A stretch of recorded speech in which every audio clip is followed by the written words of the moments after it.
বিশ্ব মানবতার হেদায়েতের জন্য নাজিলকৃত আল্লাহর পারলৌকিক গ্রন্থ ৩০ পারা কোরআনের সূরাতুল বাকারার ২০৭ নম্বর আয়াতে কারিমা আমি তেলাওয়াত করেছি এবং সূরাতুত তাওবার এক আয়াতের প্রাথমিক অংশ তেলাওয়াত করছি।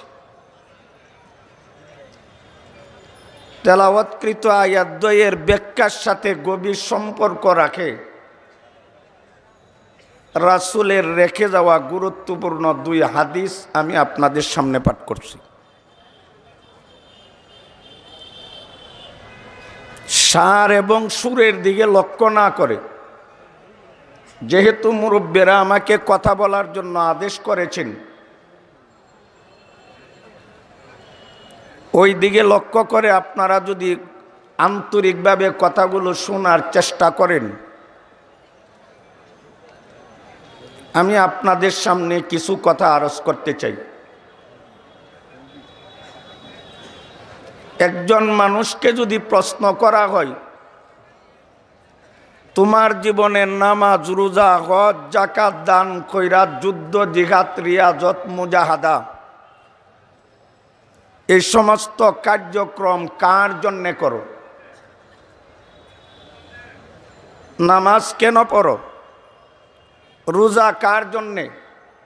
যাকাত প্রদান কার জন্যে? অনেক টাকা খরচ করেন, নিজের ব্যবসা বাণিজ্য এলাকা ত্যাগ করে অনেক দূরে যায় হজ করো কার জন্যে? নিজের পকেটের টাকা দান করে অন্যকে মালিক বানায়া দাও কার জন্যে? কঠোর পরিশ্রম মুজাহাদা কেন করো? এমন প্রশ্ন যদি কাউকে করা হয়, ওই লোকটা যদি প্রকৃতপক্ষে মুসলমান হয়, চাই সে নারী হোক অথবা পুরুষ হোক,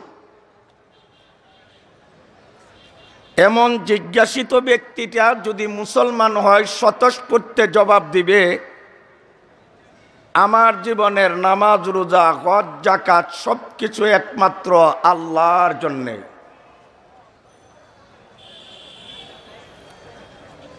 ইন্না সলাতি ওয়া নুসুকি ওয়া মাহইয়ায়া ওয়া মামাতি লিল্লাহি রাব্বিল আলামিন। আমার নামাজ, আমার রোজা, আমার হজ, যাকাত, আমার দান খয়রাত, আমার হায়াত, আমার মউত সব কিছু একমাত্র কার জন্যে? জুড়ে বলেন, আল্লাহর জন্যে। আল্লাহর জন্যে কথাটা ব্যাখ্যা সাপেক্ষ।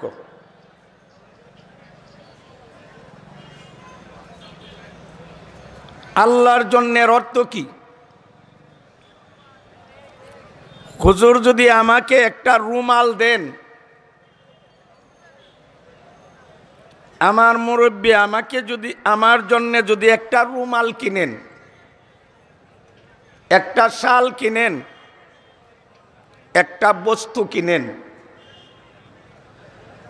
আপনাদের পক্ষ থেকে হযরতকে যদি প্রশ্ন করা হয় এই শাল রুমাল কার জন্যে, জবাবে যদি হযরত বলেন আমার জন্যে, তখন এর অর্থ হবে ওই রুমাল আমি ব্যবহার করে উপকৃত হইব, ওই শাল আমি গায়ে দিয়ে শীত দূর করব, শরীরটাকে একটু গরম করব। আমার জন্যে রুমাল, আমার জন্যে শাল, এই জন্যের ব্যাখ্যা হইল ওই বস্তু দ্বারা আমি লাভবান হইব, উপকৃত হইব। আপনারা যে বললেন নামাজ আল্লাহর জন্যে, রোজা আল্লাহর জন্যে, হজ যাকাত আল্লাহর জন্যে, দান খয়রাত আল্লাহর জন্যে, যুদ্ধ জিহাদ আল্লাহর জন্যে, রিয়াজত মুজাহাদা আল্লাহর জন্যে, আমরা কি নামাজ পড়লে আল্লাহর কোনো লাভ হবে? এখানে আল্লাহর জন্যের অর্থ কি? সারা জগতের মানুষ একসাথে আল্লাহর বন্দিগি করলো, আল্লাহর প্রমোশন হবে না, তরক্কি হবে না। জগতের কেউ যদি আল্লাহর গোলামি না করেন, এতে আল্লাহর খুদাইয়ের কমতিও হবে না। আল্লাহ তো এমন সত্তা, লা ইয়াজিদু ওয়ালা ইয়ানকুস, যিনি বাড়েনও না কমেনও না। উনি সামাদ। পৃথিবীর কোনো ব্যক্তির দিকে ন্যূন থেকে ন্যূন, সামান্য থেকে সামান্য, তুচ্ছ থেকে তুচ্ছ, অল্প থেকে অল্প, খাটু থেকে খাটু, ছোট থেকে ছোট কোনো বিষয়ে আল্লাহ পৃথিবীর কাহারু নিকট এক মুহূর্তের জন্য মুখাপেক্ষী নন। তার নাম আল্লাহ। তিনি আমাদের রব, যিনি সামাদ, যার অস্তিত্ব অপরিহার্য, যিনি সমস্ত কল্যাণকর গুণের নিজস্ব মালিক, সমস্ত ত্রুটি বিচ্যুতি থেকে চিরমুক্ত। আমাকে রুমাল দিলেন, রুমাল দ্বারা আমি উপকৃত হইব, আমার লাভ হবে। আমাকে শাল চাদর দিলেন, এটা ব্যবহার করে আমি শীত দূর করব, উপকৃত হইব। আমরা যত নামাজ, রোজা, হজ, যাকাত, ইবাদত বন্দেগী করি, আমাদের জীবনের একটা কর্ম দ্বারাও আল্লাহর কোনো লাভ নাই। কর্ম ছেড়ে দিল আল্লাহর কোনো ক্ষতি নাই। তাহলে নামাজ রোজা আল্লাহর জন্যে, এর অর্থ হইল আল্লাহর জন্যে, মানে আমি নামাজ পড়ি আল্লাহকে খুশি করার জন্যে, আমি নামাজ পড়ি আল্লাহকে সন্তুষ্ট করার জন্যে, আমি যাকাত প্রদান করি আল্লাহর সন্তুষ্টি লাভ করার জন্যে, আমি হজ করি আল্লাহকে খুশি করার জন্যে, আমি দান খয়রাত করি আল্লাহকে খুশি করার জন্যে, আমি কোরআন তেলাওয়াত করি আল্লাহকে খুশি করার জন্যে, আমি জিকির আজকার করি আল্লাহকে খুশি করার জন্যে, আমি দ্বীনের তালিম দেই আল্লাহকে খুশি করার জন্যে, আমি দ্বীনের তালিম শুনি আল্লাহকে খুশি করার জন্যে, আমি মসজিদে আসা যাওয়া করি আল্লাহর সন্তুষ্টির জন্যে।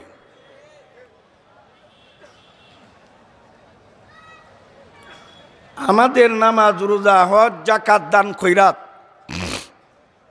আল্লাহর জন্যে, মানে আমরা এগুলি করি আল্লাহকে খুশি করার জন্যে।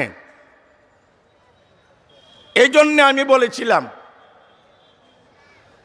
কাউকে যদি প্রশ্ন করা হয়, তোমার নামাজ, রোজা, হজ, যাকাত, দান খয়রাত, যুদ্ধ, জিহাদ, তেলাওয়াত, জিকির আজকার, ওয়াজ করা, ওয়াজ শোনা, ওয়াজ করানো, চাঁদা দেওয়া, ধর্মীয় কাজ করা, মাদ্রাসাতে পড়ন, মাদ্রাসাতে পড়ান, এই যাবতীয় কর্ম একমাত্র আল্লাহর সন্তুষ্টির জন্য।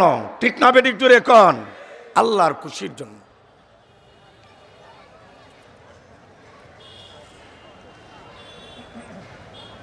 সাহাবায়ে কেরাম একমাত্র আল্লাহ পাইবার জন্য, আল্লাহর রাসূলকে খুশি করার জন্যে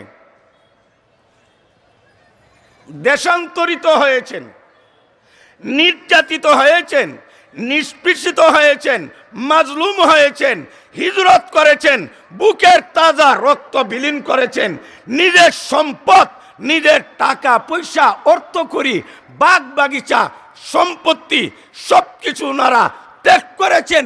আল্লাহর রসুলকে তারা ছাড়েন নাই।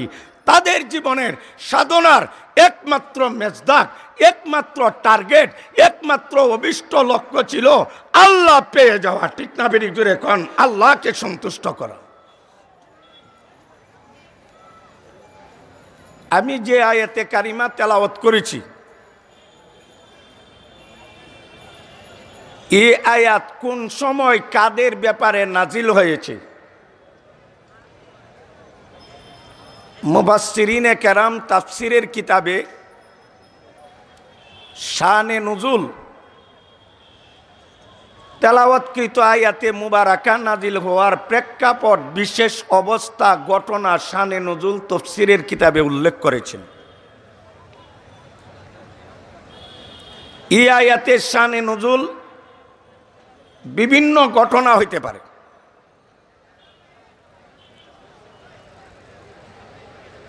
এর মধ্যে প্রসিদ্ধ এক ঘটনা, আল্লাহ আমাদের রাসূলকে অনেক সাহাবী দান করছিলেন, যারা ঈমানের হালতে জাগ্রত অবস্থা স্বচক্ষে নবীকে দেখেছেন অথবা নবীকে দেখা দিয়েছেন, আবার ঈমান নিয়ে দুনিয়া ত্যাগ করেছেন, তারা হইলেন সাহাবী।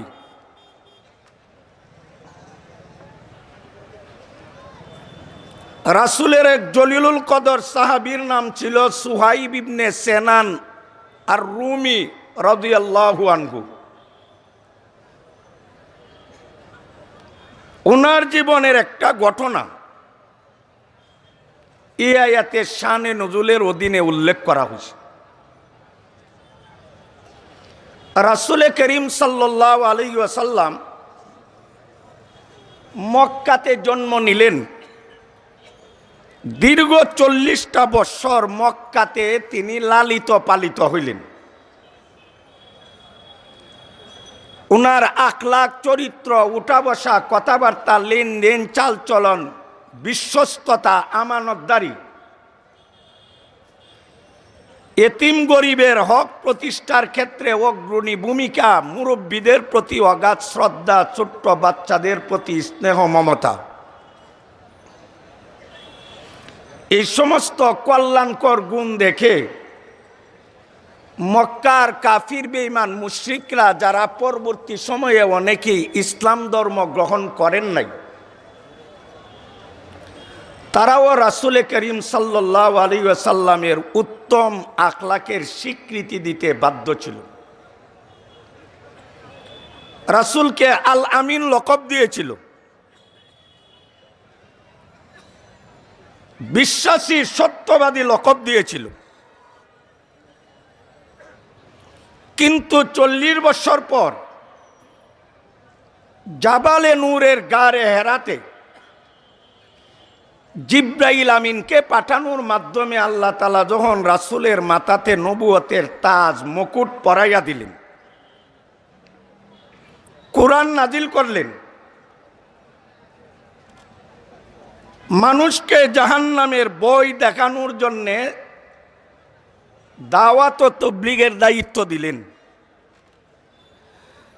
আল্লাহর পক্ষ থেকে আদেষ্টিত হয়ে রাসূল যখন মানুষকে ঈমান ইসলামের দাওয়াত দিতে শুরু করলেন,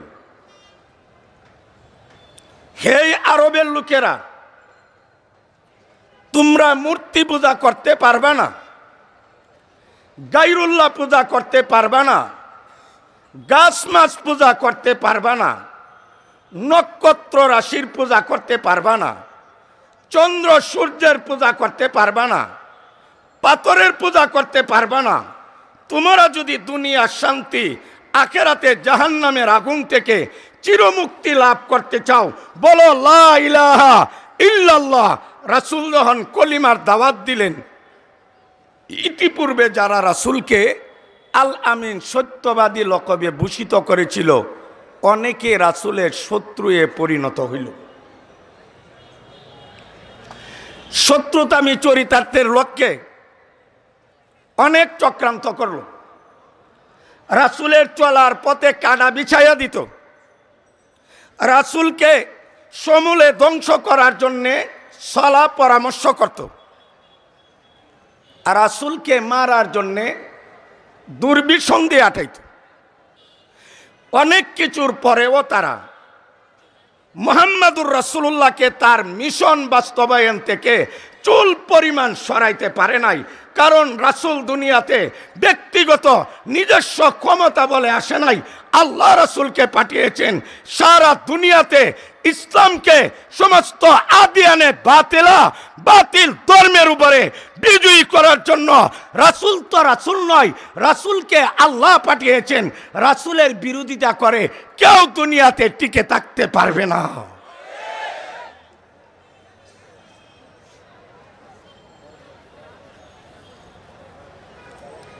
দ্বিপ্রহরের সময় যেইভাবে সূর্যের তাপমাত্রা বাড়তে থাকে, কিরণ বাড়তে থাকে। মানুষের আঙ্গিনায় দুয়ারে স্থানে স্থানে সূর্য কিরণ বিতরণ করে। সূর্যের আলো জমিনে পতিত হয়। ওই সময় যদি কোনো ব্যক্তি, কোনো শক্তি, কোনো দল, কোনো পার্টি, কোনো সোসাইটি, কোনো জেলাওয়ালা, থানাওয়ালা, প্রদেশের অধিবাসীরা, রাষ্ট্রের অধিবাসীরা, এমনকি সারা পৃথিবীর মানুষও যদি ঐক্যবদ্ধ হয়ে প্রচেষ্টা চালিয়ে যা সূর্যের কিরণ আর তাপকে বন্ধ করে দেওয়ার জন্য, সারা দুনিয়ার মানুষ ব্যর্থ হবে, সূর্যের তাপ বন্ধ করতে পারবে না। ঠিক না ঠিক জোরে কর। দ্বিপ্রহরের সময় সূর্যের কিরণ, সূর্যের তাপ, সূর্যের আলো বন্ধ করে দেওয়া যেমন কাহারও দ্বারা সম্ভব না, আল্লাহ ও রাসূলকে যে আফতাবে নবুয়তের সূর্য দিয়ে পাঠিয়েছেন, এই নবুয়তি কর্মকে দুনিয়ার কেউ বন্ধ করতে পারবে না। যারা বন্ধ করতে আসবে আল্লাহ তাদেরকে সমূলে ধ্বংস করে ছাড়বেন।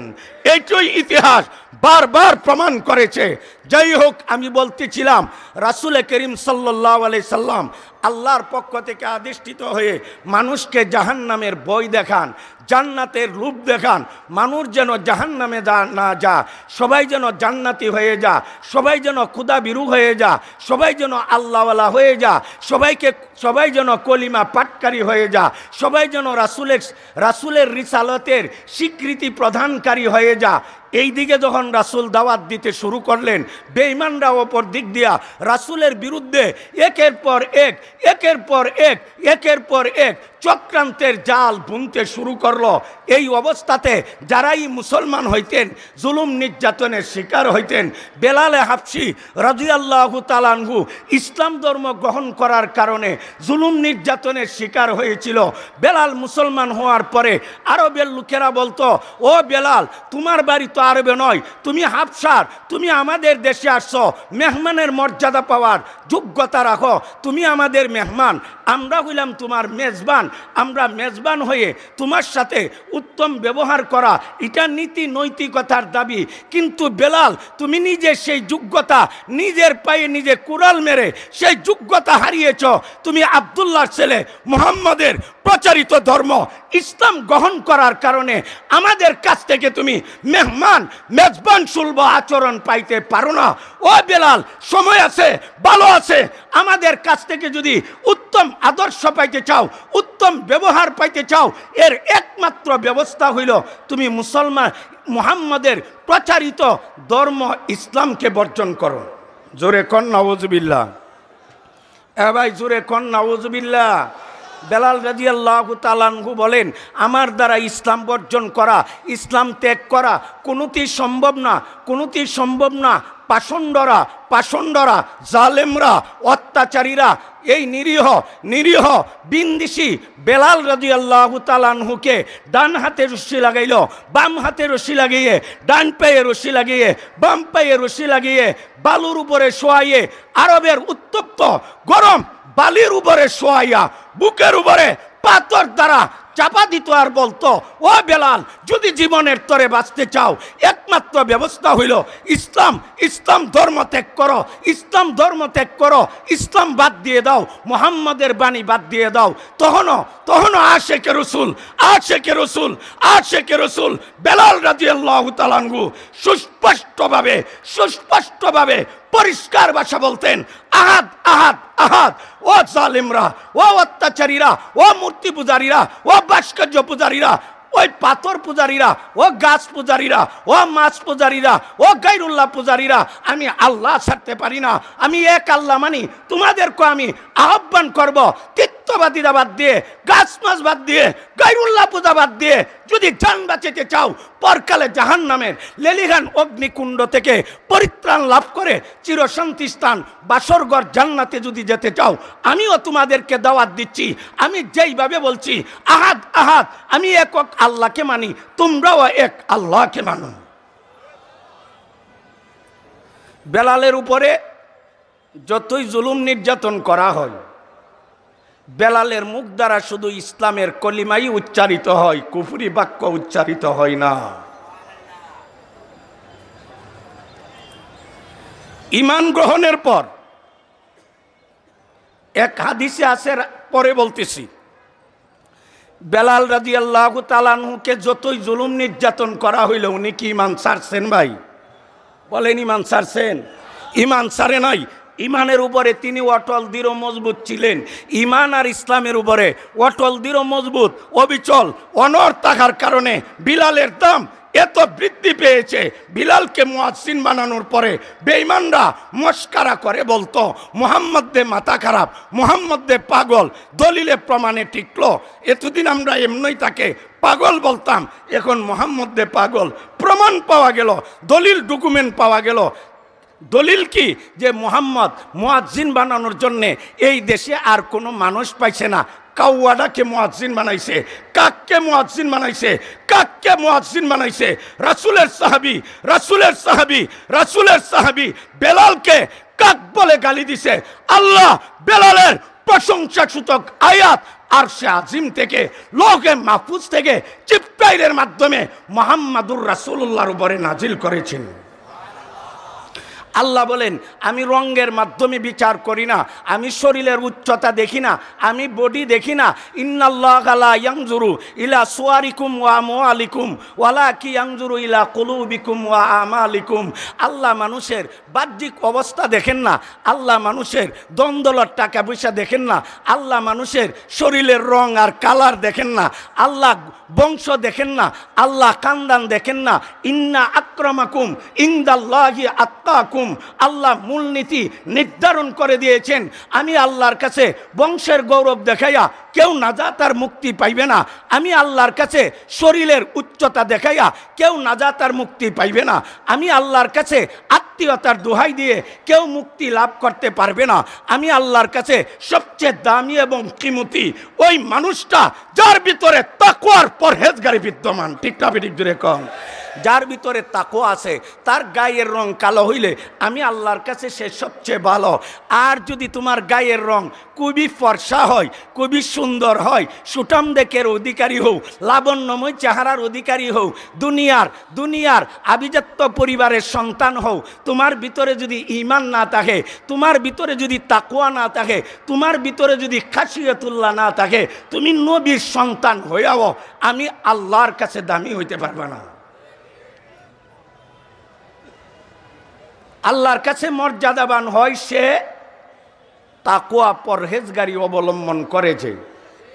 এই তাকওয়ার উপরে মানুষকে উঠানোর জন্যেই তফসির মাহফিল, তাকওয়ার উপরে উঠানোর জন্যেই মাদ্রাসা শিক্ষা, তাকওয়ার উপরে উঠানোর জন্যই পীর মুরিদির ব্যবস্থা, তাকওয়ার উপরে উঠানোর জন্যই দাওয়াত ও তাবলীগের ব্যবস্থা, তাকওয়ার উপরে উঠানোর জন্যই ইসলামিক সেমিনার, তাকওয়ার জন্য উঠানোর জন্যই আলেম উলামা জানবাজি রাইকা রিস্ক নিয়া মানুষের ময়দানে কুরআন সুন্নাহর সঠিক কথা বলে মানুষ যেন গায়রুল্লাহ পূজা ত্যাগ করে আল্লাহর আবিদে পরিণত হয়। বিলাল রাদিয়াল্লাহু তাআলা আনহুকে যতই নির্যাতন করা হয় তার ঈমানের মাত্রা তত বৃদ্ধি পেতে থাকে। কারণ বিলাল মুসলমান হয়েছিল পার্থিব জগতের কোনো লোভ লালসার পিছনে পড়ে নয়। বিলাল মুসলমান হয়েছিল অট্টালিকার মালিক হওয়ার জন্যে নয়। বিলাল মুসলমান হয়েছিল রাষ্ট্রপতি হওয়ার জন্যে নয়। বিলাল মুসলমান হয়েছিল মরুভূমির মালিক হওয়ার জন্যে নয়। বিলাল মুসলমান হয়েছিল পার্ক উদ্যান স্টেট বাগ বাগিচার মালিক হওয়ার জন্য নয়। বিলাল মুসলমান হয়েছিল উট বকরির মালিক হওয়ার জন্য নয়। বিলাল মুসলমান হয়েছিল ইসলাম ধর্ম গ্রহণ করেছিল, ঈমান অন্তরে স্থান দিয়েছিল একমাত্র আল্লাহর সন্তুষ্টির জন্য। ঠিক না বেঠিক জোরে কোন? আল্লাহর খুশির জন্য। ওয়ামিনান নাস মাইয়াশরি নাফসাহু তিগা মারজাতিল্লাহ।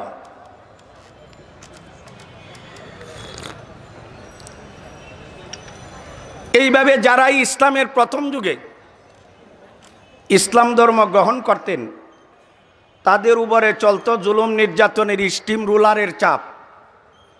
বাড়িতে শান্তিমতে খাইতে পারতেন না। রাস্তা দিয়ে দিবালুকে সরাসরি নিশ্চিন্ত মনে চলাফেরা করতে পারতেন না। আতঙ্কতার জিন্দিগি, বইভীতির জিন্দিগি। এইভাবে একদিন সিদ্দিক আকবর রাদিয়াল্লাহু তাআলা আনহু, আবু বকর সিদ্দিক রাদিয়াল্লাহু তাআলা আনহু তাদের জুলুম নির্যাতনের এই প্রচণ্ডতা দেখে, অবস্থা দেখে রাসূলের দরবারে আইসা বলেন, ওগো আল্লাহর হাবিব, বেঈমানদের যেমন একটা দল পার্টি সোসাইটি আছে, আমাদেরও একটা দল আছে।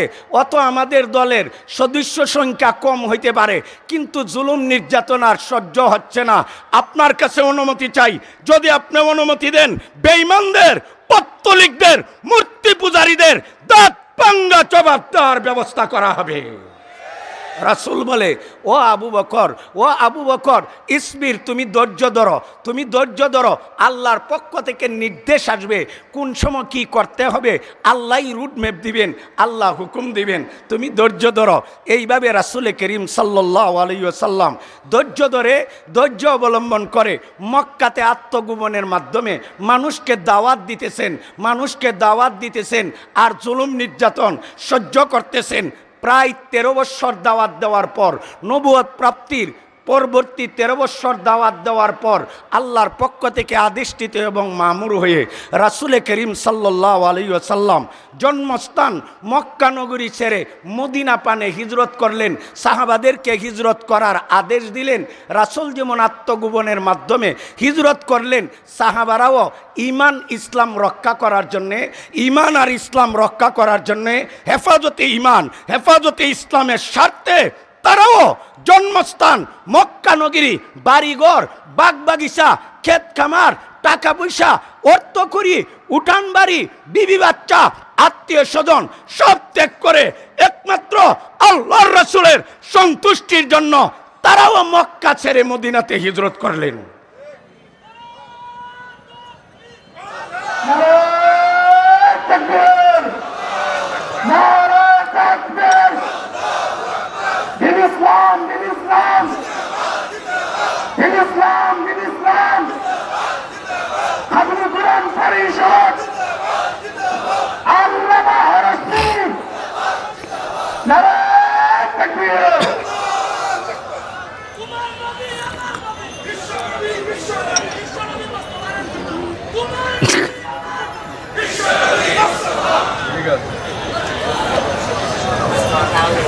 রাসূল হিজরত করলেন, রাসূলের জন্য প্রাণ উৎসর্গকারী মর্দে মুজাহিদ সাহাবাই কেরাম আত্মগোপনের মাধ্যমে হিজরত করলেন। হিজরত বলা হয় ছেড়ে দেওয়া, এক জায়গা ছেড়ে আরেক জায়গাতে যাওয়ার নাম হিজরত। সাহাবারা ছেড়ে দিলেন। কি ছেড়ে দিলেন? কথাটা বলতে বড় সহজ, মুখ দ্বারা বলতে সহজ, কান দ্বারাও শুনতে সহজ। নিজের বিবেককে একবার প্রশ্ন করে দেখেন, আল্লাহর রাসূলের সন্তুষ্টি লাভের জন্যে, আল্লাহ পাওয়ার জন্যে, জাহান্নাম থেকে বাঁচার জন্যে সাহাবারা ছেড়ে দিলেন। এই শব্দটা কত তাৎপর্যপূর্ণ এবং ভারী।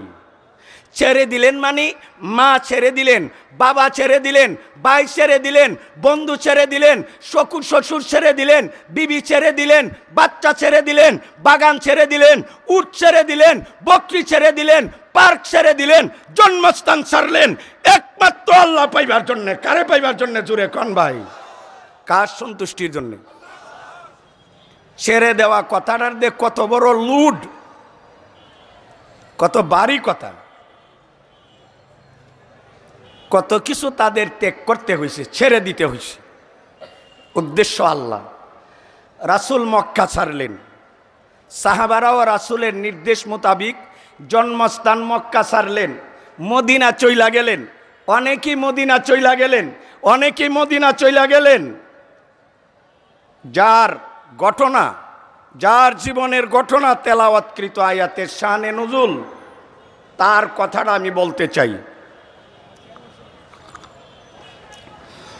রাসূল মক্কা থেকে মদিনা চলে যাওয়ার পর সুহাইব ইবনে সিনান আর রুমি রাদিয়াল্লাহু আনহু, রাসূলের জলিলুল কদর সাহাবী, উনি বলেন যেই দেশে নবী নাই আমি এই দেশে থাকবো না। রাসূল মক্কা ছেড়ে মদিনা চলে গেছেন, আমিও মদিনা চলে যাইব, আমি মক্কা থাকবো না। সোহাইব রুমি আল্লাহর সন্তুষ্টির জন্য বারবার নবুয়তের সুন্দর নুরানি চেহারা দেখার জন্য রাসূলের প্রতি জীবন উৎসর্গকারী সাহাবী সোহাইব রুমি বলেন যেই দেশে রাসূল নাই এই দেশে আমি থাকবো না, আমিও মদিনা চলে যাইব। সোহাইব রুমি রাদিয়াল্লাহু তাআলা আনহু মক্কা থেকে মদিনা পানে হিজরতের উদ্দেশ্যে রওনা দিলেন। থাকবে না এই দেশে, চলে যাইবেন নবীর দেশে মদিনা। রাস্তার মধ্যে মক্কার কাফিররা কুরাইশরা সোহাইব রুমিকে প্রচণ্ড বাধার সম্মুখীন করল। সোহাইব তুমি যেতে পারবে না। এ আমার প্রাণের ভাইয়েরা, আমি আপনাদের কাছে একটা কথা জানতে চাই, মক্কার বেঈমানরা মুসলমানকে সহ্য করতে পারে না, ঠিক না বেঠিক জোরে কন? মুসলমান মক্কাতে থাকুক এইটা তাদের গায়ে সহ্য হয় না। এখন তো মুসলমান চইলা যাইতাছে, আবার আটকানোর ব্যবস্থা কেন করে? চলে গেলে তো তারা খুশি হইবার কথা, মুসলমান থাকবে না চলে যাইবে, তারা খুশি হওয়ার কথা, আটকা কেন? আমি প্রথম যার কাছে মুরিদ ছিলাম আল্লামা শাহ আব্দুর রহমান দিগলবাগী নাব্বার আল্লাহু মারকাদা রহমাতুল্লাহি আলাইহি, অনেক বড় উঁচু মাপের বুজুর্গ, আলা দরজার মুখলিস ছিলেন,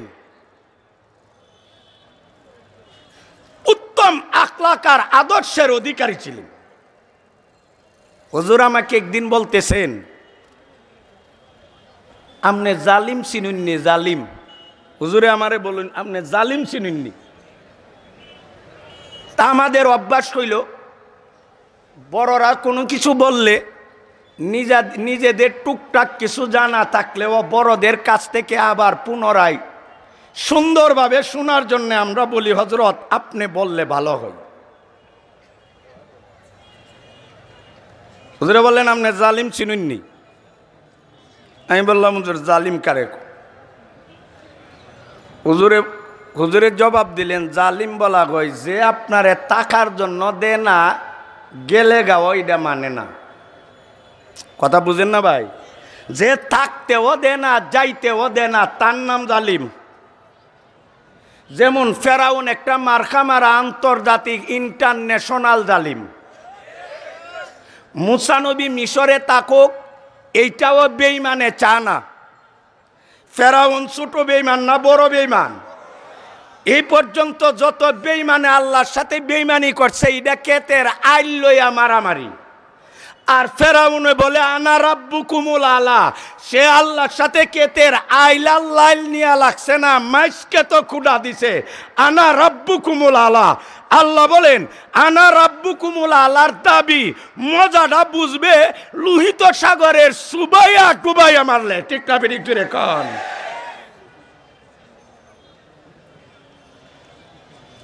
দিগলবাগী রহমাতুল্লাহ আলাইহি বললেন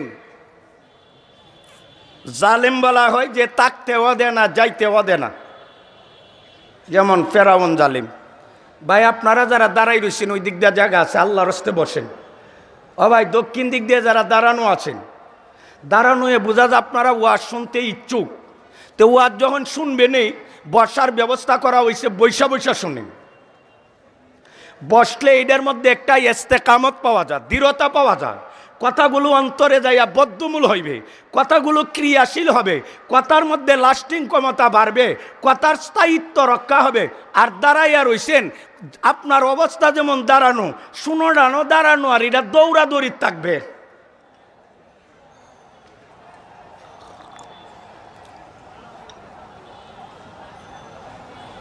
ফেরাউন জালেম মুসা নবীকে মিশর থাকতে দেয় না।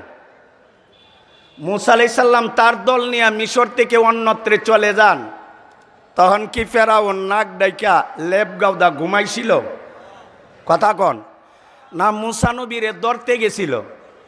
আসলে কি ফেরাউনে মুসারে ধরতে যা না মরতে যা? আজকে যারা আলেম উলামারে ধরতে যাও না, মরতে যাও। ঠিক না বিড়িক জোরে কন, ধরতে পারবে না। ওয়াল্লাহু ইয়াসিমুকা মিনান নাস।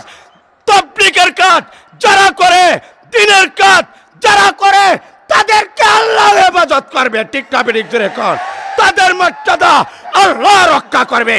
পারবে না ধরতে, মরতে হবে, লাঞ্ছিত হবে, বঞ্চিত হবে, অপদস্থ হবে। ফেরাউনের ইতিহাস থেকে শিক্ষা গ্রহণ করো, নমরুদের ঘটনা থেকে পর্যাপ্ত শিক্ষা গ্রহণ করো।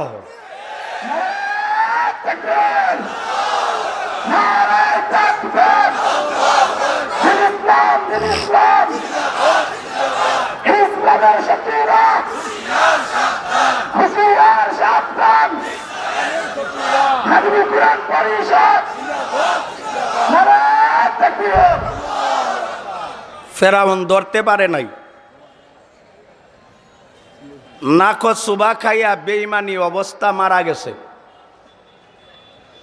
জাহান্নামের ইন্ধন হইছে লাকড়ি খড়ি। আর মুসা কালিমুল্লাহ হইয়া গেছে। আল্লাহর পথের অভিযাত্রী যারা, আল্লাহর সন্তুষ্টির জন্য সমস্ত কর্ম যারা করে, তাদেরকে কে হেফাজত করেন? আরো জোরে কোন কে? ই আল্লাহ এখন নাই। আমাদের ব্যাপারে এই হেফাজতের অঙ্গীকার নাই।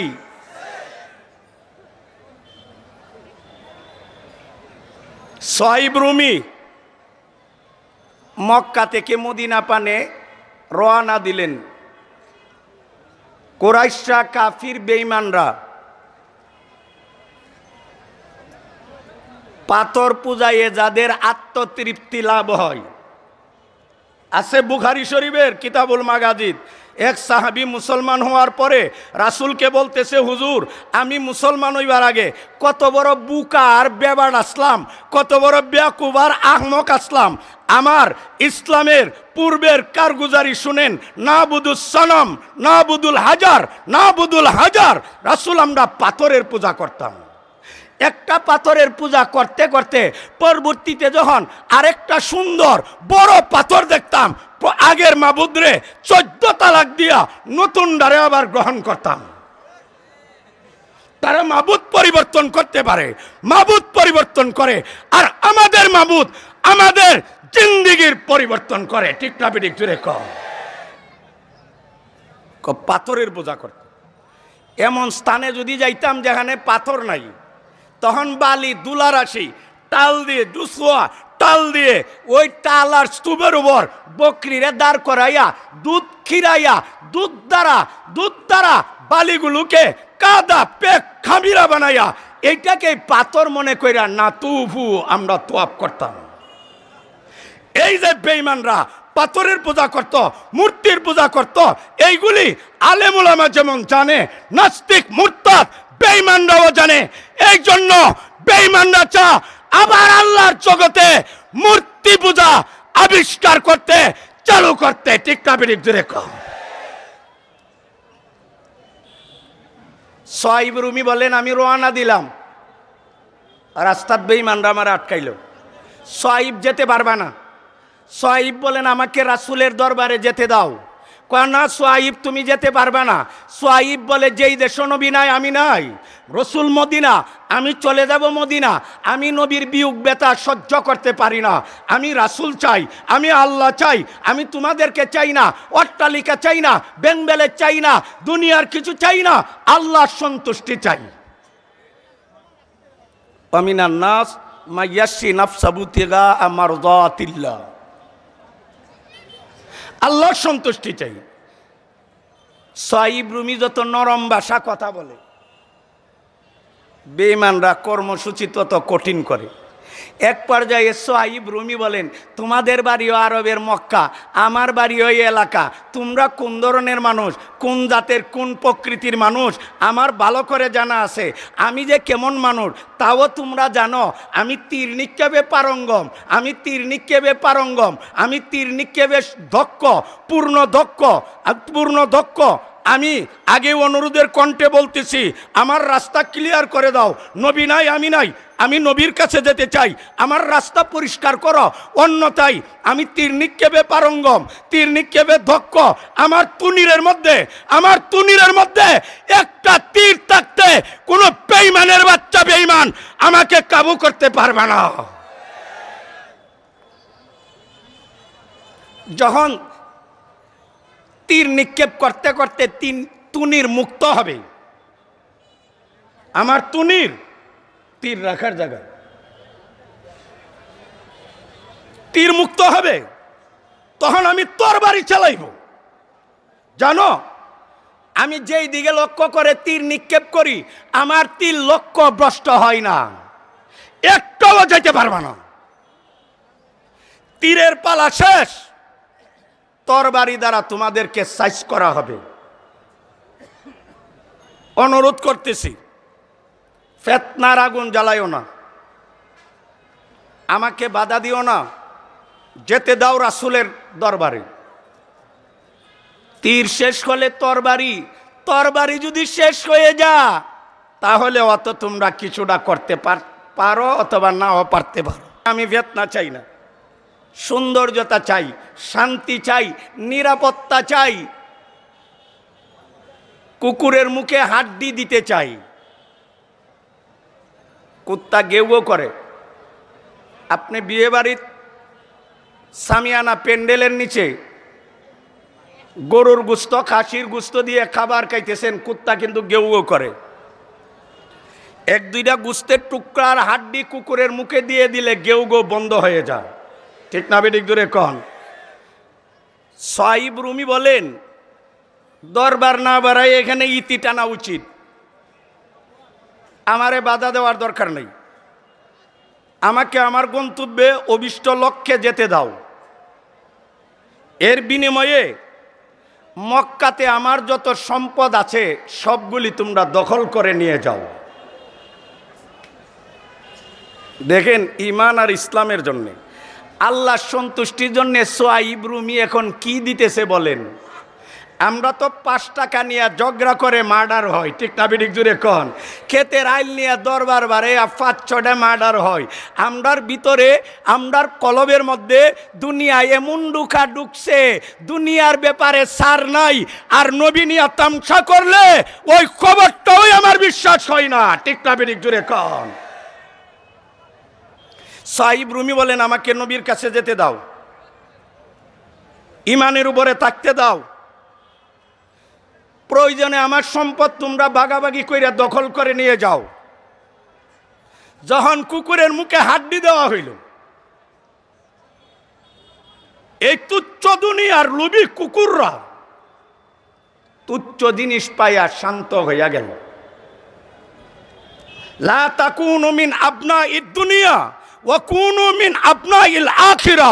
আরে মুহাম্মাদুর রাসূলুল্লাহ আমাদেরকে বলে গেছেন, তোমরা দুনিয়ার সন্তান হইও না, দুনিয়ার কাছে মুরিদ হইও না, তোমরা সন্তান হবে, যাত্রী হবে আখিরাতের। ঠিক না বেঠিক জুড়ে কোন? আখিরাতের। এই প্রস্তাব দেওয়ার পরে মক্কার বেঈমানরা খুশি না বেজার? কথা কন। দুনিয়াদার দুনিয়া পাইলে খুশি না বেজার? আরে মুমিনের কাছে দুনিয়ার কোনো দাম নাই, দুনিয়ার কুকুরের কাছে দুনিয়া বড় দামি, দুনিয়া বড় দামি।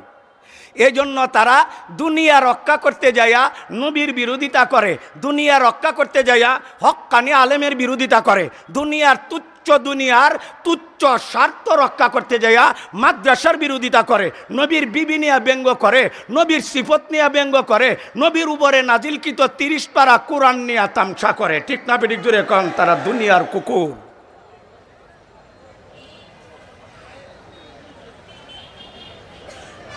তাদেরকে ওনার সম্পদ দিয়ে উনি মদিনা চলে গেলেন। রাসূলের সাথে সাক্ষাৎ দেখা হইল। বলেন, হুজুরে হুজুরে বলে সাহিব তুমি চলে আসছো? হুজুর চলে আসছি, কারগুজারি শুনেন, কারগুজারি কেমনে আইছি, ঘটনা প্রবাহ শুনেন। হুজুর আমি তো রওনা দেওয়ার পর অমুক জায়গাতে মক্কার কাফির কুরাইশা আমার যাত্রা পথে কঠিন বাধা হইয়া দাঁড়াইছে। অনেক অনুরোধ করলাম, রাস্তা ছাড়ে না। তুনিরের তীর, কাফের তরবারির হুঙ্কার দিলাম। পরবর্তীতে দেখলাম ফেতনা না বাড়াইয়া কুকুরের মুখ হাড্ডি দিয়ে আসি, কুত্তার মুখ হাড্ডি। তখন আমি প্রস্তাব দিলাম, মক্কাতে আমার যে সম্পদ আছে তোমরা দখল করে নিয়ে যাও, তবু আমাকে রাসূলের কাছে যেতে দাও। আমি সম্পদ চাই না, রাসূল চাই। লা ইউমিনু আহাদুকুম হাত্তা আকুনা হাব্বা ইলাইহি মি ওয়ালিদিহি ওয়া ওয়ালাদিহি ওয়ান নাসি আজমাইন। এই হাদিসের উপরে তো সাহাবায়ে কেরাম 100 মিয়া মিয়া জীবন বাজি রেখা আমল করে দৃষ্টান্ত স্থাপন করেছে। ঠিক না বেঠিক জোরে কন। তখন রাসূল আমি প্রস্তাব দিলাম, আমার মক্কার সম্পদের মালিক তোমরা হয়ে যাও, আমাকে রসুলের কাছে যেতে দাও। এই কথার বলার পরে তারা রাস্তাটা ক্লিয়ার করে দিল। আমি চলে আসলাম। তখন হুজুরে বলেন, রাবিহাল বাইউ, রাবিহাল বাইউ আবা ইয়াহইয়া, রাবিহাল বাইউ আবা ইয়াহইয়া। আবা ইয়াহইয়া হলো সুহাইবের কুনিয়ত, উপনাম। হে আবু ইয়াহিয়া, তোমার ক্রয় বিক্রয় ব্যবসাটা বড় লাভজনক হয়েছে, লাভজনক হয়েছে। আল্লাহ বলে, হে আমার হাবিব, যেই সাহাবী আমার সন্তুষ্টির জন্যে, আপনার সন্তুষ্টির জন্যে, আপনার পদাঙ্ক অনুসরণের জন্যে, ইমান আর ইসলাম রক্ষা করার জন্যে তুচ্ছ দুনিয়া দিয়ে ইমান, উচ্চ ইমান নিয়ে মদিনাতে রাসূলের দরবারে আসে, রাবিহাল বাইউ আবা ইয়াহইয়া, এই পরিমাণ প্রশংসাসূচক শব্দই যথেষ্ট নয়। আমি আল্লাহ তার প্রশংসায়, তার এই কারগুজারি, তার হিজরতের ঘটনাকে কেন্দ্র করে আমি আল্লাহ তাআলা আয়াত নাজিল করে দিলাম। ওই আল্লাহ আয়াত নাজিল করেন, ওয়া মিনান নাস, মানুষের মধ্যে এমন কিছু মানুষ আছে, এমন মানুষটা পুরুষও হইতে পারে, নারীও হইতে পারে। ইসলামের তরে পুরুষের যেমন অবদান আছে, নারীরও অবদান আছে, বৃদ্ধরও অবদান আছে, বৃদ্ধারও অবদান আছে, ছোট্ট বাচ্চারারও অবদান আছে, খাদিজার অবদান আছে, সুমাইয়ার অবদান আছে, যুবক যুবতীর অবদান আছে। হুজাইফার বাবা ইয়ামান বুড়া মানুষ, ওনাকে উহুদের যুদ্ধ যেতে রাসূল নিষেধ করেছিলেন, তারপর ইমানের তাগাদা এশকের তরঙ্গমালার ঢেউয়ে বাড়িতে থাকতে পারে নাই, উনিও শাহাদত বরণ করে প্রমাণ করেছে ইসলামের তরে বুড়া জোয়ান নাই, সবাই ইসলাম রক্ষা করার জন্য সময় মতো মাঠে ঝাঁপিয়ে পড়তে হবে। ঠিক না বেঠিক জোরে কও। ছোট বাচ্চারার অবদান আছে। মদিনার আফরা নামক মহিলার, মুআজ আর মুআব্বিজ নামক ছেলে, দাম্বিক ফিরআউন হাযিহিল উম্মাহ, আবু জাহলিন, এই উম্মতের মারাত্মক সিরিয়াসলি জঘন্যতম ফেরাউন আবু জাহেলকে ধরাশায়ী করেছিল 2 ছোট বাচ্চা। ঠিক না বেঠিক জোরে কও। ইসলামের তরে ইমান রক্ষা করার জন্যে, আল্লাহ সন্তুষ্টি লাভের জন্যে পুরুষের ভূমিকা যেমন অনস্বীকার্য, নারীর ভূমিকা অনস্বীকার্য। হযরত সুমাইয়া রাদিয়াল্লাহু তাআলা আনহা, হযরত সুমাইয়া রাদিয়াল্লাহু তাআলা আনহা ইসলাম রক্ষা করার জন্যে, আল্লাহ পাওয়ার জন্যে, নবীর নকশে কদমের উপরে চলার জন্যে শহীদ হয়েছে, তবে ইমান ছাড়ে নাই। ওয়া মিনান নাস, আল্লাহ বলেন মানুষের মধ্যে কিছু মানুষ এমন আছে, মাইয়াশরি, যে বিক্রয় করে নাফসাহু, নিজেকে। আল্লাহর বান্দাবান্দির মধ্যে এমন কিছু বান্দাবান্দি আছে যারা নিজেকে বিক্রয় করে দে। কি করে ভাই জোরে কোন? যারা নিজেকে, আল্লাহর রাস্তে সবাই বলেন নিজেকে বিক্রয় করে। কেন কেন? উদ্দেশ্য কি? মফুলে লাহু কি? কোন উদ্দেশ্যে? মারতে হবে তাদি বানাদবের জন্য। আরে নিজেকে বিক্রয় কেন করে? ইবতিগা মারদাতিল্লাহ, আল্লাহর সন্তুষ্টির জন্য। আজকে আমরা নেতাকে সন্তুষ্ট করার জন্য, বন্ধুকে সন্তুষ্ট করার জন্য, পার্টিকে সন্তুষ্ট করার জন্য, সহচরকে সন্তুষ্ট করার জন্য আলেম নিয়া রং তামসা করি, নবী নিয়া তামসা করি। আরে তুচ্ছ দুনিয়াতে বন্ধুর মনে, বন্ধুর মুখে আনন্দের মুস্কি হাসি ফুটানোর জন্য এমন কাজ যারা করো, উবাই ইবনে খালফের ঘটনা তোমরা জানা দরকার, উকবা ইবনে আবি মুআইতের ঘটনা জানা দরকার। সাহাবারা তো দুনিয়ার কাউকে খুশি করার জন্য কিছুই করে নাই, যা করেছে একমাত্র আল্লাহ সন্তুষ্টির জন্য। ঠিক না বিদিক ধরে কন, আল্লাহ পাওয়ার জন্য। অমিনান নাস, মানুষের মধ্যে কিছু মানুষ এমন আছে ইয়াশ্রী নাফসাহু, যারা বদলাই আলা বেচালা, নাফসাহু নিজেকে ইবতেগা মারজাতিল্লাহ, আল্লাহ সন্তুষ্টি লাভ করার জন্য। আল্লাহ সন্তুষ্টি লাভের পিছনে এত পাগল পারা কেন হইল? ওয়াল্লাহু রাউহুন, তারা তো আল্লাহ তাআলা অত্যন্ত দয়াময় বিল ইবাদ, বান্দার প্রতি। এই আয়াতে মুবারাকার মধ্যে আমি তরতিব দিয়ে চুলচেরা বিশ্লেষণ, তাফসিল ওয়ার আলোচনা করার টাইম পাইব না, এই জন্য এজমালি আলোচনা বলতে চাই।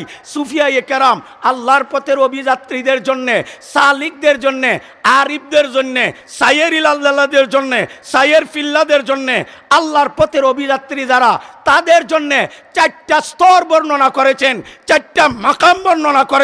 ওয়ামিনান নাসি মাইয়াশ্রী, এটা হইল মাকামে ফানাইয়ত, এটা হইল মাকামে ফানাইয়ত, ইবতেগা মারজাতিল্লাহ, এটা হইল মাকামে রেজাইয়ত। ওয়াল্লাহু রাউফুন, এইখানে হইল মাকামে মহব্বত বিল ইবাদ, এটা হইল মাকামে উবুদিয়ত।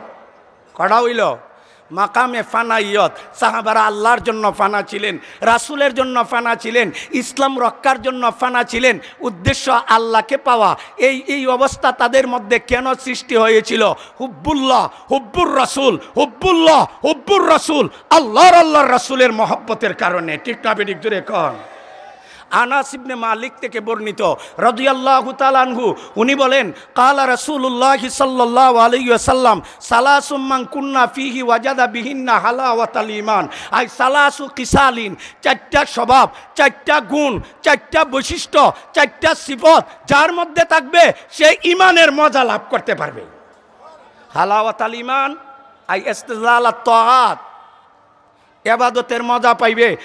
আল্লাহর রাসূলের সন্তুষ্টির পথে চলতে যায় যত বাধা বিপত্তি, কষ্ট, জুলুম, নির্যাতন আসবে, ওনারা হাসি মুখে, হাসি বদনে এরা সহ্য করবে, সহ্য করবে, সহ্য করবে। কে? মান কানা আল্লাহু ওয়া রাসূলুহু আহাব্বা ইলাইহি মিম্মা সাওয়াহুমা, আল্লাহর রাসূল যার কাছে সবচেয়ে বেশি প্রিয়। এই ভাই, ওই ব্যক্তি ইমানের মজা পাইবে, ইবাদতের মজা পাইবে, আল্লাহর পথে চলতে যায়া জুলুম নির্যাতনকে অত্যন্ত আনন্দের সহিত বরণ করতে পারবে। কোন ব্যক্তি? যার কাছে আল্লাহ মহব্বত, আল্লাহর বেশি মহব্বত রয়েছে, যার কাছে রাসূলের বেশি মহব্বত রয়েছে, সে আল্লাহ এবং রাসূলের সমান জগতের কাউকে মহব্বত করে না। এমন কলবলা যে, এমন স্বভাবলা যে, এমন আখলাকলা যে, এমন ব্যক্তি যে, এমন গুণের অধিকারী যে, ওই ব্যক্তি ঈমান আর ইবাদতের মজা লাভ করতে পারবে। ঠিক না বেঠিক জোরে কও। 2 নাম্বার, মান আহাব্বা আবদাল্লাহ ইউহিব্বুহু ইল্লা লিল্লাহ, যে আরেকজন বান্দাকে মহব্বত করে একমাত্র আল্লাহর ওয়াস্তে। মান আহাব্বা লিল্লাহ ওয়া আবগাদা লিল্লাহ ওয়া আতা লিল্লাহ ওয়া মানা লিল্লাহ ফাকাদ ইস্তাকমালাল ঈমান। আবি উমামার হাদিসে রাসূল বলেন, রাসূলে করিম সাল্লাল্লাহু আলাইহি সাল্লাম বলেন যে আল্লাহর ওয়াস্তে মহব্বত করে, আল্লাহর সন্তুষ্টির জন্য মহব্বত করে, শত্রুতামি কি না রাখে তো আল্লাহর ওয়াস্তে রাখে, তুচ্ছ দুনিয়ার কোনো স্বার্থে নয়। কাউকে কোনো কিছু দিলেও আল্লাহ পাওয়ার জন্য দে, আল্লাহর রেজায়ে মৌলার জন্য দে। দিব না, আমার কাছে চাইলে কাজ হবে না, পাবে না তুমি, তাকে তাড়াইয়া দে, দিতে ও প্রস্তুত থাকে, এইটাও আল্লাহর জন্যে। এই 4 কাজ যারা করে, রাসূল বলে সে তার ঈমানের পরিপূর্ণতা ঘটাইল।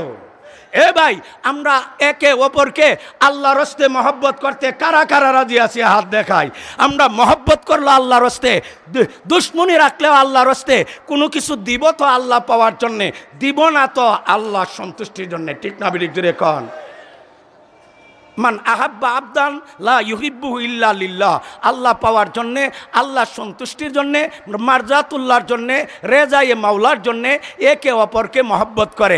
আরেক ব্যক্তিকে মাইয়াকরাহু আইয়াউদা ফিল কুফরে বাদা আন আনকাজাহুল্লাহু মিনহু, আল্লাহ তাকে কুফরির থেকে বাঁচাইয়া হে দৌলতে হেদায়ত দেওয়ার পরে সে কুফরির দিকে যাওয়াকে পছন্দ করে না।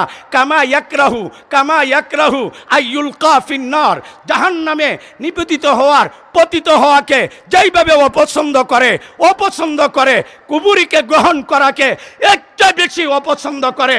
যেমন সোহাইব রুমি আরো অনেক সাহাবী, তাদের কাছে বেঈমানরা বারবার লোভ লালসা ব্যক্ত করেছে, প্রস্তাব রেখেছে, ঈমান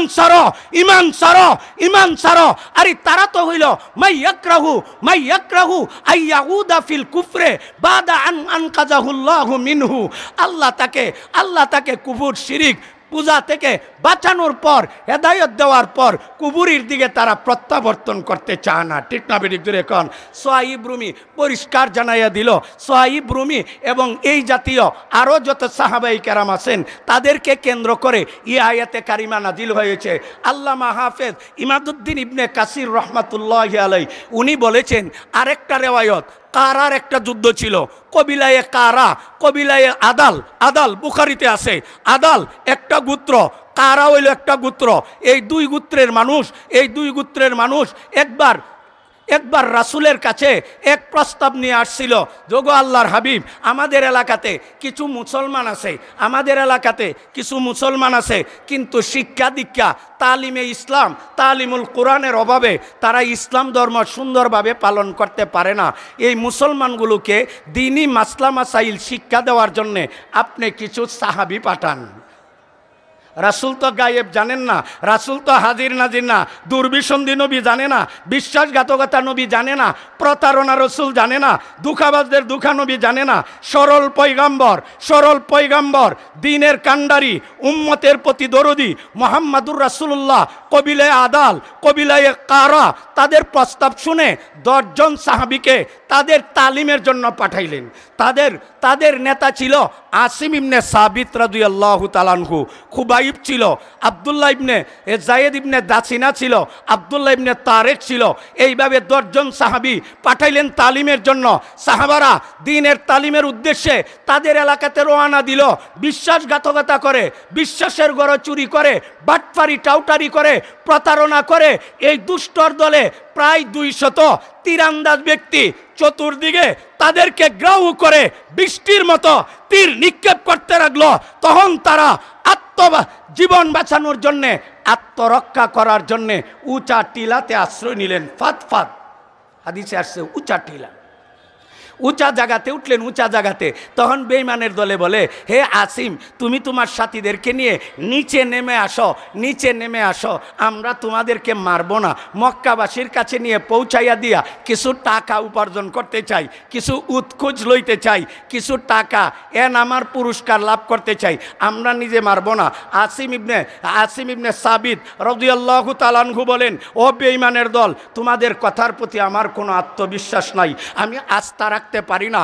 তখন আসিম ইবনে সাবিত বলছিলেন, ওগো আল্লাহ, আমি তোমার দ্বীনের হেফাজতের জন্য বের হয়েছি, তোমার সন্তুষ্টি রেজার জন্য বের হয়েছি, তোমার দ্বীনের রক্ষা করার জন্য বের হয়েছি। ও আল্লাহ, বেঈমানদের কাছ থেকে তুমি আমাকে হেফাজত করো। একটা কথা বলছিলেন। আরেকটা বলছিলেন, আল্লাহ, কোনো বেঈমান যাতে আমার লাশ অপহরণ না করতে পারে। আরেকটা কথা বলছিলেন, ওগো আল্লাহ, তুমি মেহেরবানি করে আমাদের এই ঘটনা, দুঃসমরা আমাদের হত্যাকাণ্ডের ঘটনা, তারা যে আমাদেরকে মারার জন্যে বেষ্টন দিয়েছে, এই ঘটনা মদিনাওয়ালা মুহাম্মাদের কাছে পৌঁছাইয়া দাও। পরিশেষে তারা তুমুল আক্রমণ শুরু করলো। আক্রমণের কারণে আসিম ইবনে সাবিত শাহাদত বরণ করলেন। অনেক লম্বা ঘটনা। ওনার লাশ নেওয়ার জন্য ফুজাইল নামক এক ব্যক্তি আসলো। তখন আল্লাহ তাআলা এই আকাশকে মেঘাচ্ছন্ন করলেন, এমন মুষলধারে বৃষ্টি হইল, বৃষ্টির পানিয়ে তার লাশ অন্যত্রে চইলা গেছে। আল্লাহ এইভাবে হেফাজত করছে। অথবা আরেক রিওয়ায়াতে আছে, তারা যখন তাদের দুধ যখন আসিম ইবনে সাবিতের লাশ নিয়ে মুসলা করার জন্য অঙ্গহানি করার জন্য, মুস্তা করার জন্য, তামসা করার জন্য আসছিল, আল্লাহ তাআলা বিমরুল দ্বারা তার লাশ রক্ষা করেছেন। আল্লাহর দিন যে হেফাজত করে, আল্লাহ তাকে হেফাজত করে। আল্লাহ রাসূলকে খবর শোনাইয়া দিলেন। এইভাবে 7 জন আসিব ইবনে সাবির সহ 7 জন শাহাদত বরণ করলেন আল্লাহর সন্তুষ্টি লাভের জন্য, আল্লাহকে পাওয়ার জন্য। আর রইলেন মাত্র 3 জন, যায়েদ ইবনে দাসিনা, আব্দুল্লাহ ইবনে তারেক, খুবাইব রাদিয়াল্লাহু তাআলা আনহু। তারা 3 জনকে গ্রেফতার করলো। তারা 3 জনকে গ্রেফতার করা হইল। মাররুজ জাহরান নামক স্থানে আসার পরে আব্দুল্লাহ ইবনে তারেক তার হাতের মধ্যে যে হ্যান্ডকাপ ছিল ছিঁড়ে তরবারি নিয়া তাদের সাথে রীতিমতো আনুষ্ঠানিক যুদ্ধ করতে শুরু করলো।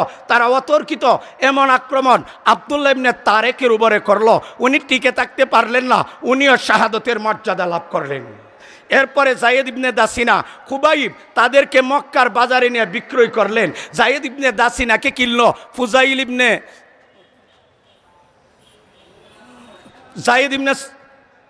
যায়েদ ইবনে দাসিনাকে কিনলো। নামটা আমার এদ নাই, এক ব্যক্তি, ওই ব্যক্তি যায়েদ ইবনে দাসিনাকে কেনার পর তার গোলামকে দায়িত্ব দিল তাকে হত্যা করার জন্য। গোলাম তাকে এক জায়গাতে নিয়ে যাইতেছে, ওইখানেও অনেক বেঈমান একত্রিত হয়েছে। যায়েদের হত্যাকাণ্ড ফাঁসির কাস্টে ঝুলানো হবে এই দৃশ্য অবলোকনের জন্য, দেখার জন্য, তামসা করার জন্য, মস্কারা করার জন্য ওইখানে আবু সুফিয়ানও ছিল। সাফওয়ান ইবনে উমাইয়া যায়েদ ইবনে দাসিনাকে কিনলো আর খুবাইবকে কিনলো। হারিসের সন্তানাদিরা, যে হারিসকে বদরের যুদ্ধে খুবাইবে হত্যা করেছিল, মেরেছিল, জাহান্নাম রসিদ করেছিল, যায়েদ ইবনে দাসিনাকে হত্যা করার জন্য নির্দিষ্ট স্থানে যখন নিল, ওইখানে ছিল আবু সুফিয়ান। তখন আবু সুফিয়ান বলতেছে, যায়েদ আল্লাহর কসম দিয়ে তোমাকে একটা কথা বলতে চাই, যায়েদ আল্লাহর কসম দিয়ে তোমাকে একটা কথা বলতে চাই। যায়েদ সত্য সত্যই জবাব দিবে, যায়েদ সত্য সত্য জবাব দিবে। আল্লাহর শপথ একটা কথার জবাব দাও। ও যায়েদ, তোমার স্থলে, তোমার জায়গাতে যদি আজকে মুহাম্মদ দরা খাইতো, তুমি দরা না খাইয়া মুহাম্মদ যদি আজকে দরা খাইতো আর মুহাম্মদকে যদি হত্যা করা হইতো, তুমি খুশি হইতে কিনা? ভাই কথা বুঝেন না? যায়েদকে বলতেছে আবু সুফিয়ানে, ও যায়েদ, আজকে তোমার স্থলে যদি মুহাম্মদ ধরা খাইয়া তাকে যদি হত্যা করা হইতো, তুমি কি বিষয়টা পছন্দ করো না? আশেকে রসুল নবীর মান মর্যাদা ইজ্জত রক্ষা করার জন্যে জীবন উৎসর্গকারী মাকবুল জামাতের বিশেষ সদস্য যায়েদ ইবনে দাসিনা বলেন, ও বেঈমান, তুমি কি বলো? আমার জায়গাতে রসুল আসলে, রাসূলকে হত্যা করলে আমি তো সন্তুষ্ট হইব না। শুধু রাসূলকে হত্যা নয়, আমার গায়ে এক পুরা রক্ত থাকতে মুহাম্মাদের দেহ মুবারকে একটা কাঁটা বেত্তাও দেওয়া যাবে না। তখন আবু সুফিয়ানে বলছিল, এই পৃথিবীতে এমন কোনো মানুষ দেখি নাই, মুহাম্মদের অনুচর ভক্ত সাহাবীরা, মুহাম্মদের ছাত্র শিষ্যরা, মুহাম্মদের মুরিদানরা মুহাম্মদের যে জানমাল, ইজ্জত, সম্মান, ঘর বাড়ি, প্রাণ থেকে, আওলাদ থেকে, বিবি বাচ্চা থেকে সব থেকে বেশি মহব্বত করে, এই পৃথিবীতে দুসরা কোনো নজির নাই যাকে তার ভক্তরা এত বেশি মহব্বত করে। আরে অনেক ঘটনা আছে। যাই হোক, আরেকজন রইলেন। শেষ পর্যন্ত যায়েদকে হত্যা করা হইল, শহীদ করা হইল। আসলে এটা হত্যা নয়, আল্লাহর কাছে পৌঁছাইয়া দেওয়া হইল, জান্নাতে বিবির কাছে পৌঁছাইয়া দেওয়া হইল। ঠিক না বেঠিক জোরে কন? এবং খুবাইব রাদিয়াল্লাহু তাআলা আনহুরে ক্রয় করে নিছিল হারিসের সন্তানাদিরা। হারিসকে খুবাইবে বদরের যুদ্ধে জাহান্নামে নিক্ষেপ করেছিল। তাদের ভিতরে ছিল প্রতিশোধ গ্রহণের আগুন জ্বলতেছিল। হারিস বংশধর আওলাদ সন্তানাদি তাকে ক্রয় করে নিয়ে তাকেও মারার জন্যে, হত্যা করার জন্যে দুর্বিসন্ধি আঠাইল, চক্রান্ত করলো, পরামর্শ বইল। তখন খুবাইব বলেন, আমাকে কুর কাজ করার জন্য ব্লেড বা খুর দিতে হবে। উনার হাতে খুর। এই সময় হারেসের বংশের এক মহিলার ছোট্ট একটা বাচ্চা গড়াইয়া খুবাইবের উরাতের উপরে গিয়া চইলা গেছে, খুবাইবের নাগালের ভিতরে চইলা গেছে। তখন খুবাইবের হাতে হইল খুর। এ ভাই কথা বুঝেন? শত্রুর বাচ্চা যেই সময় কুবাইবের কাছে মারণ অস্ত্র আছে কিনা আছে না, আঘাত করার অস্ত্র আছে কিনা আছে না, জোরে কন। মহিলা তো কান্না শুরু করে দিছে, চিৎকার শুরু করছে, বিলাপ শুরু করে দিছে, থরথর করে কাঁপতে শুরু করছে। কুবাইবে জিজ্ঞাসা করে, তুমি কেন কাঁদো? লিমাতাব কি, তুমি কান্দো কেন? মহিলা বলে, তুমি তো আমাদের শত্রু, আমরাও তোমার শত্রু, তোমাকে মারার জন্যে, হত্যা করার জন্যে সলা পরামর্শ হইতেছে। এই খবর তো তোমার কর্ণগোচর হইছে। এই মুহূর্তে তোমার হাতে কুর আছে, কাটার বস্তু আছে, আমার একটা বাচ্চা তোমার কাছে দিয়ে গেছে, তুমি নে আমার বাচ্চাকে, শিশু বাচ্চাকে জবাই করো। এই টেনশনে কান্দি। কুবাইব বলেন, আমরা তোমাদের মতো অসভ্য নয়, আমরা সন্ত্রাসী নয়, আমরা জঙ্গিবাদী নয়, আমরা মানুষের রক্ত নিয়ে হুলি খেলা খেলি না, আমরা মুহাম্মাদের আদর্শবান ছাত্র। ঠিক না বেঠিক জোরে কন, আদর্শবান ছাত্র। যেই মুহাম্মাদের ব্যাপারে আল্লাহ বলেছেন, ওয়া ইন্নাকা লাআলা খুলুকিন আযীম ওয়াফু আম্মান যালামাক। ওই মুহাম্মাদের শিষ্য আমরা, তোমার বাচ্চাকে নাগালের ভিতরে হাতের কাছে পাইয়াও আমরা হত্যা করব না। আখলাক দেখছেন? আর আজকে নাস্তিক মুরতাদ আর তাদের চাটুকাররা বলে মাদ্রাসাতে সন্ত্রাসের ট্রেনিং আছে, মাদ্রাসাওয়ালারা সন্ত্রাসী। আল্লাহর জাতের কসম খেয়ে বলতে পারবো, মাদ্রাসাতে মানুষ মারার অস্ত্র নাই, মাদ্রাসাতে মানুষ মারার অস্ত্র নাই, মাদ্রাসাতে মানুষ মারার অস্ত্র নাই। মাদ্রাসাতে মানুষের ইমান আমল বাঁচানোর জন্যে আমাদের মুরব্বীরা শেষ রজনীতে ঘুম থেকে জাগ্রত হয়ে তাহাজ্জুদের নামাজ পড়ে, ফাঁসের জিকির করে, 12-13 তসবিহ আদায় করে, চোখের পানি অশ্রু দেওয়ার ব্যবস্থা আসে, মানুষ মারার অস্ত্র নাই। ওই মহিলা বলেন, আল্লাহর জাতের কসম, আমি নিজে স্বচক্ষে দেখেছি, কাহারও খবর নয়, আল্লাহর জাতের কসম। কুবাইব যখন বন্দী হয়ে আমাদের পরিবারে ছিল, আমাদের বাড়িতে ছিল, আমি দেখেছি কুবাইবের কাছে আঙ্গুরের সরা, তিনি আঙ্গুর খাইতেছেন এমন এক মুহূর্তে, যেই মুহূর্তে মক্কাতে আঙ্গুরের কোনো মৌসুম ছিল না। আর এই জান্নাতি খাবার, যারা আল্লাহ সন্তুষ্টির জন্য নিজের জীবনকে উৎসর্গ করে, বিলীন করে, আল্লাহ তাআলা তাদেরকে দুনিয়াতেও জান্নাতি খাবার খাওয়াইয়া তুষ্ট করেন। ঠিক না বেঠিক জোরে কন? আর আখেরাতে তো অভাব নাই। তখন কুবাইব রাদিয়াল্লাহু তাআলা আনহুকে মক্কার হেরেম থেকে হালাল জায়গাতে হিলে নেওয়া হইল হত্যা করার জন্য। কুবাইবে বলেন, ও ভাইরা, এই শত্রুরা, আমার তোমরা হত্যা করবা, কোনো আপত্তি নাই। আমাকে হত্যা করার আগে 2 রাকাত নামাজ পড়ার সুযোগ দান করো। কুবাইবি রসুলের এমন সাহাবী, যিনি শাহাদতের আগে 2 রাকাত নামাজের সুন্নতের তরিকা উম্মতের জন্য রেখে গিয়েছেন। ঠিক না বেঠিক জোরে কন? কুবাইব উত্তমভাবে উযু করে 2 রাকাত নামাজ পড়লেন। নামাজ পড়ে বলতেছেন, আমি নামাজে এত স্বাদ পাই, আমি নামাজে এত মজা ভাই, হালাওয়াতে ঈমান আর তাআত আল্লাহ আমার এমন দান করেছে। তোমরা যদি আশঙ্কা না করতা, ভুল বুঝাবুঝি আমার ব্যাপারে সৃষ্টি না হইতো, আমি আরো বেশি নামাজ পড়তাম, লম্বা করতাম, তবিল করতাম, দীর্ঘায়িত করতাম। আমি যদি বেশি নামাজ পড়ি, লম্বা নামাজ পড়ি, তোমরা মনে করবা আমি মনে শাহাদতের ভয়ে, মারার থেকে বাঁচার জন্যে আমি নামাজ লম্বা করেছি।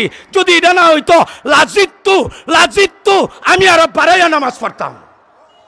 তখন কুবাইব মরণের আগে বলেছিল, ও আল্লাহ, আমার পক্ষ থেকে তোমার হাবিবকে আমার সালাম জানাইয়া দিবা, আমার শাহাদতের খবর মদিনাওয়ালাকে জানাইয়া দিবা, আমার পক্ষ থেকে সালাম জানাইয়া দিবা। ওয়ালা উবালি লাস্তু উবালি হিনা উক্তালু মুসলিমা, আমি মুসলমান হয়ে যখন শহীদ হইব আমার কোনো টেনশন নাই, আমারে কাইটা টুক্কা করলেও আমার টেনশন নাই, যেহেতু আমি আল্লাহর রাস্তাতে শহীদ হইতেছি। ঠিক না বেঠিক জোরে কন? ওয়া মিনান নাস মাইয়াশরি নাফসাহু তিগা মারজাতিল্লাহ ওয়াল্লাহু রাউফুম বিল ইবাদ। আমি দেখতেছি না, মানে নামাজের টাইম হয়েছে না? হ্যাঁ, আল্লাহর এমন বান্দা আছেন যারা আল্লাহকে পাওয়ার জন্য, আল্লাহর রাসূলের সন্তুষ্টির জন্য নিজেকে বিক্রয় করেন মহব্বতের কারণে মাকামে উবুদিয়তে যায়া ফাদখুলি ফি ইবাদি ওয়াদখুলি জান্নাতি, ফাদখুলি ফি ইবাদি ওয়াদখুলি জান্নাতি, মাকামে উবুদিয়ত থেকে আর আশরাফ শ্রেষ্ঠ কোনো স্তর নাই। আল্লাহ তাআলা আমাদের সবাইকে আমাদের জান মাল, কথাবার্তা, ইবাদত বন্দিগি, চাল চলন সব কিছু আল্লাহর সন্তুষ্টির জন্য উৎসর্গ করার তৌফিক দান করেন। ওয়া আখিরু দাওয়ানা আলহামদুলিল্লাহি রাব্বিল আলামিন। সুবহানা রাব্বিকা রাব্বিল ইজ্জাতি আম্মা ইয়াসিফুন ওয়া সালামুন আলাল মুরসালিন ওয়ালহামদুলিল্লাহি রাব্বিল আলামিন।